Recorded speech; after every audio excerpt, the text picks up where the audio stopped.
ಕೆಂಪು ಕೋಟೆಯಲ್ಲಿ ಪ್ರಧಾನಿ ನರೇಂದ್ರ ಮೋದಿ ಅವರು ಮಾಡಿದಂಥ ಭಾಷಣ ಕಾಂಗ್ರೆಸ್ಗೆ ಇರಿಸು ಮುರಿಸು ತಂದಿದೆ. ಸ್ವತಂತ್ರ ಹೋರಾಟದ ಲಾಭ ತೆಗೆದುಕೊಳ್ಳೋಕೆ ಕಾಂಗ್ರೆಸ್ ಪ್ರಯತ್ನವನ್ನ ಮಾಡ್ತಾ ಇದೆ. ಆದರೆ ಸ್ವತಂತ್ರಕ್ಕಾಗಿ ನಿಜವಾಗಿ ಹೋರಾಡಿದವರು ಅನಾಮಧೇಯರು ಅಂತ ಹುಬ್ಬಳ್ಳಿಯಲ್ಲಿ ಬಿಜೆಪಿಯ ಸಂಸದ ಬಸವರಾಜ ಬೊಮ್ಮಾಯಿ ಅವರು ಹೇಳಿಕೆಯನ್ನು ಕೊಟ್ಟಿದ್ದಾರೆ.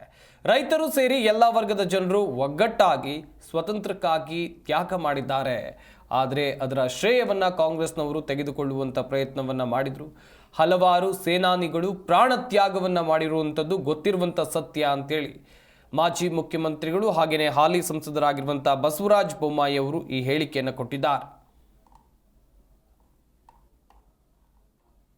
ಆಗಸ್ಟ್ 15ರಂದು ಕೆಂಪುಕೋಟೆ ಮೇಲೆ ಪ್ರಧಾನಮಂತ್ರಿ ನರೇಂದ್ರ ಮೋದಿಜಿಯವರು RSS 100 ವರ್ಷ ತುಂಬಿರುವಂಥ ಸಂದರ್ಭದಲ್ಲಿ ಅಭಿನಂದನರ ಭಾಷಣವನ್ನು ಮಾಡಿರುವುದರಲ್ಲಿ ತೀವ್ರವಾಗಿ ಪ್ರತಿಕ್ರಿಯಿಸುತ್ತಿರುವಂಥ ಕಾಂಗ್ರೆಸ್ಗೆ ಇರ್ಸು ಮುರ್ಸು ಆಗಿದೆ.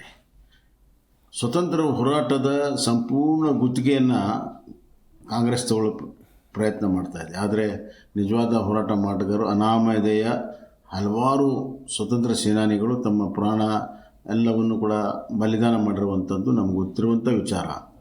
ಇವತ್ತು ರೈತರು, ಸಾಮಾನ್ಯ ಜನ, ಕೂಲಿಕಾರರು ಹಾಗೂ ಎಲ್ಲ ವರ್ಗದ ಜನ ಒಕ್ಕಟ್ಟಾಗಿ ಅಂದು ಸ್ವತಂತ್ರಕ್ಕಾಗಿ ತಮ್ಮ ಎಲ್ಲವ ಸರ್ವಸ್ವವನ್ನು ಕೂಡ ತ್ಯಾಗ ಮಾಡಿದ್ದಾರೆ. ಅದರ ಶ್ರೇಯಸ್ಸನ್ನು ಕೇವಲ ಕಾಂಗ್ರೆಸ್ ತೆಗೆದುಕೊಳ್ಳುವಂಥ ಪ್ರಯತ್ನ ಮಾಡ್ತಾಯಿದೆ. ಕಾಂಗ್ರೆಸ್ನವರು ಸ್ವತಂತ್ರ ಹೋರಾಟದ ಫಲಾನುಭವಿಗಳು.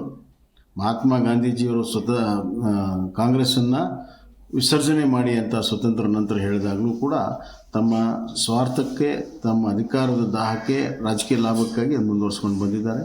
28 ವರ್ಷದಲ್ಲಿ ಅವರು ಮಾಡಿರುವಂಥ ಆಡಳಿತ ಈ ದೇಶವನ್ನು ಅತ್ಯಂತ ಹಿನ್ನಡೆ ತಂದಿದೆ. ಇವತ್ತು ಕಾಂಗ್ರೆಸ್ಸಿನ ನಾಯಕರು ದೇಶ ವಿರೋಧಿ ಹೇಳಿಕೆಗಳನ್ನು